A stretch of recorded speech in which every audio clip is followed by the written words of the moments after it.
It's John Pollock along with John Ramdeen and Robin Black, as Dana White would say in caps with many exclamation points, Fight Week. UFC 202 is on Saturday, and as we are just days out from this event, where do you guys sense the buzz for this? It feels as though everything beyond this main event isn't getting a whole lot of attention. That will probably change in the next couple of days, but are you feeling this show being a million-buy event, what 202 is, or do you sense that there is some of that fatigue over all of this promotion? No, I think especially coming off of this weekend where there were no fights, yes, the majority of the publicity is coming from Conor McGregor and Nathan Diaz. They've told that story so many times.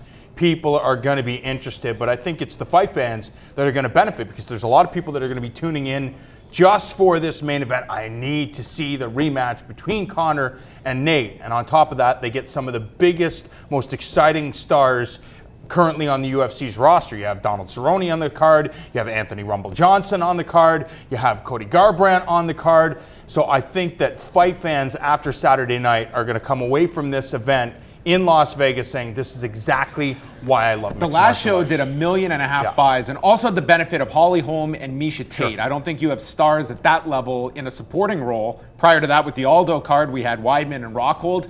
Do you sense this one coming anywhere near 1.5 million buys? Is that one fight alone and the rematch, has it grown since March? I mean, I wouldn't be surprised, but I think it's safe to say, I'm sure you agree that this is going to be around 1 million. And if you can get to somewhere around 1 million, I think you're hitting a home run no matter how you slice it. And I think if the UFC wanted to make it close to 1.5 million, you got to focus on Donald Cerrone. I don't even know how many people understand that Donald Cerrone is on this card, and he is one of the most exciting fighters, one of the biggest stars on the roster. But just like when we saw all the promo leading up to Jose Aldo and Conor McGregor, you had Rory McDonald and Robbie Lawler not saying anything because they knew that the bulk of the work, the hyperbole was going to be done by Conor McGregor and Jose Aldo, and I think that's the same thing what we have right now. Sometimes it's just really simple. Yeah. Like, these two guys are cool, they're really interesting, and the first fight was awesome. You just tell that story, show that thing, show the fight, show McGregor getting choked out and tapping out, and a bunch of people pointing and getting angry. Just look on Twitter and look out in the world. You've got the Irish people getting angry at the Stockton folks, and you can feel it. And that's usually that type of controversy, that type of emotion is usually what gets people into it. Few topics to go through here involving the welterweight picture to start with. Tyron Woodley, he's been very adamant. He's looking for fights that are going to add the most to his bank account, and I do not fault him in any way for going that direction. Certainly George St-Pierre, he has entered himself into the USADA testing pool. He seems very committed to coming back, but is not going to undervalue himself. Dana White has come out stating Stephen Thompson is going to be next. And I feel that at this point, people are not just bought and sold on what Dana White says, because quite often what he says and what happens are two different things. But do you feel, given the circumstances, that Stephen Thompson will get this next title fight? What would you rather see? Well, as you pointed out, it comes down to circumstances. Dana White, I guarantee, if he has the option of putting Stephen Thompson up against Tyron Woodley for the UFC welterweight championship or George St-Pierre in his return, clearly he would rather have George St-Pierre. He's trying to sell tickets. I understand. Stephen Thompson is spectacular. But George, you can use elsewhere. Sure. George can have an opponent that's an even bigger opponent, and I think that's one of the reasons they wouldn't make And that's this what I'm fight. saying, circumstances, because if you ask George St-Pierre, yes, he respects Tyron Woodley, but he is the star. So Tyron Woodley is like, okay, sure, I'll fight Stephen Thompson if I have to. But George St-Pierre is talking about making a comeback. I would rather fight him. And as you point, yes, George St-Pierre has all the options. He doesn't need Tyron Woodley. Tyron Woodley needs George St-Pierre. And as we're seeing right now in mixed martial arts, it's not necessarily about who deserves what, who has earned their spot. It's about the biggest fights and what brings the biggest money to an individual or the UFC's bank account, so to speak. Yeah, I agree with you. George St-Pierre's return will happen only one time. So yes, George St-Pierre versus Tyron Woodley is a bigger fight than Stephen versus Tyron Woodley, but George St-Pierre versus unnamed even bigger opponent is bigger than that. Ultimately, I'm a big Tyron Woodley fan. I think he fights beautifully. Yep. I love the way that he's built his skills and his attributes together. He's exciting. I love watching him fight. So this is no disrespect to him. I'm a fan of his. But Stephen Thompson's going to beat that guy. Stephen Thompson's game was designed entirely to beat this guy.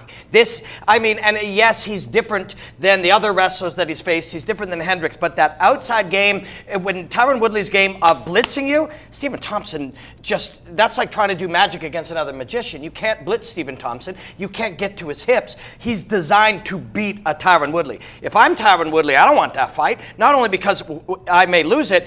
If I'm going to fight him and lose it, let me make some big money first. Let me fight a couple big names first. I get it from his point of view, and I support him as a human being to go make his money. But the fact of the matter is, Stephen Thompson's the best welterweight in the world right now. Stephen Thompson's still the most advanced technology available right now is Stephen Thompson, and Stephen Thompson should be the welterweight champion of the world. UFC 204 is now official for Saturday, October the 8th in Manchester, England. There's going to be a press conference on Friday. Michael Bisping defending the middleweight title against Dan Henderson. We also know that Jimmy Manawa is going to be fighting on the card against Ovince St. Preux, and Gegard Mousasi, Vitor Belfort, fights that had been reported earlier. So some interesting stuff for that pay-per-view card. Maybe the most interesting aspect to this pay-per-view is it will be tailored for the North American market. 3 a.m. And, well, 3 a.m. local time in Manchester is when the pay-per-view card will start, meaning Dan Henderson is going to be walking into that octagon around 5 a.m. local time. That's going to be a hell of an adjustment to make, and to me, it's one of the unfortunate parts if you're Dan Henderson and even Michael Bisping, he is not, you're on West Coast time and adjusting yourself to that England time zone. It's going to be an adjustment for both fighters. However, Dan Henderson's almost 50. He probably gets up at 4:30 in the morning anyway, so it's not going to affect him.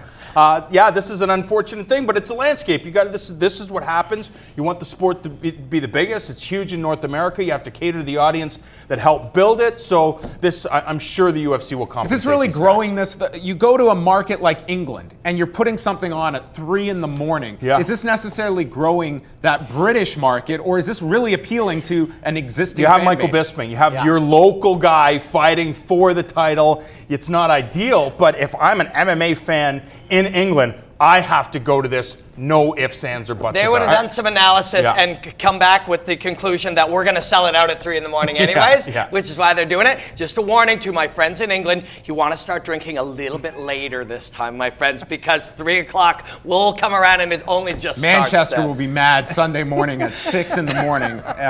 Final thing, BJ Penn, he's going to try his latest comeback, scheduled to take on Ricardo Lamas. This was reported by Ariel Helwani for the card in Manila, October the 15th. And Penn has been in Albuquerque since January, preparing for this, has had so many setbacks. Hopefully, this will be the actual return. And do you like Lamas as an opponent at featherweight? I do like Lamas as an opponent, especially when you look at Diego Sanchez and Lamas, how they matched up. Lamas couldn't, manage to take out Diego Sanchez. And if BJ Penn actually manages to get inside of the cage on that night in Manila, expect a hellion of a fighter in BJ Penn, because he's gone through so many issues to make his return to the UFC. If he eventually does it, that means he wants to be doing this. Because right now he can say, you know what? I tried. I left my home. I went to New Mexico, blah, blah, blah. It wasn't meant to be. I'm out. Instead, he is in. Going to be in the main event. I can't wait to see BJ Penn in action. You nailed it. That's 100% the deal. And all of that time, all of those setbacks has given him even more time to focus and even more time to prepare. If he's been committed through all of this, this is how you come back. All right, we have lots of coverage this week for UFC 202, and Tuesday night, 9:30 p.m. Eastern Time. Tune in for episode 1 of The Evolution of Punk.